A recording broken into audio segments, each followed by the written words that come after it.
तर नसरापूरमधील घटनेच्या निषेधार्थ राष्ट्रवादी शरदचंद्र पवार पक्षाचं गुडलक चौकात आंदोलन सुरू आहे। चिमुकलीला न्याय मिळालाच पाहिजे, आरोपीला फाशी झाली पाहिजे अशी मागणी या आंदोलकांनी केली आहे। याचा आढावा घेतलेला आहे आमच्या प्रतिनिधींनी।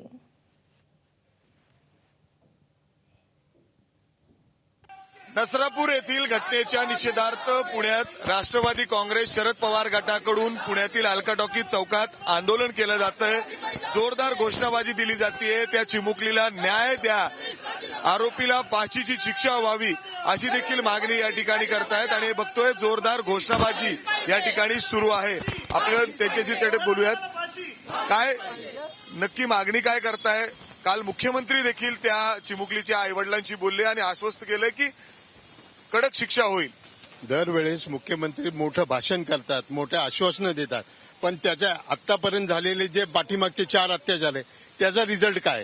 तुम्ही फास्ट ट्रॅकवर घ्या, आम्ही म्हणतोय फास्ट ट्रॅकवर घेऊन त्याचा निकाल वर्षाच्या आत लागला तर ते लोकांना काहीतरी न्याय दिल्यासारखा होईल। पण देवेंद्र फडणवीस फक्त भाषण करतात आणि त्याचं फलित काहीही निघत नाही। हा जर आरोपी मागच्या 2 गुन्ह्यांमध्ये त्याचं अटक झाली होती, जेलमध्ये हवा खात होता, मग तो पॅरोलवरती सुटला, त्याची मानसिकता का नाही तपासली गेली?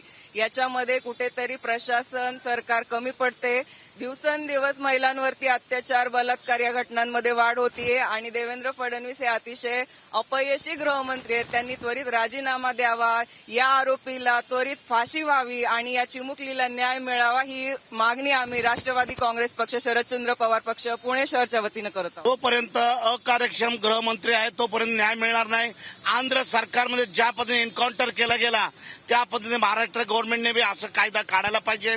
काही गोष्टी आपल्या नैतिक जबाबदारी या नात्याने या गृह खात्याच्या गृहमंत्र्यांनी निर्णय घ्यायला पाहिजे, पण ते निर्णय घ्यायला अक्षम आहे, म्हणून आम्ही राजीनाम्याची मागणी करतो। मुख्यमंत्री स्वतः बोलतायत कडक कारवाई करू, कायद्याअंतर्गत राहून त्यांना कारवाई करायची। मला तर काय वाटत नाही, आपण गेली 10 वर्ष झाले हे गृहमंत्री आहेत, परंतु महाराष्ट्रात कित्येक तरी महिलांवर अत्याचार बलात्कार विविध प्रकारचे गुन्हे दाखल झाले का? एबीपी माझा, उघडा डोळे बघा नीट।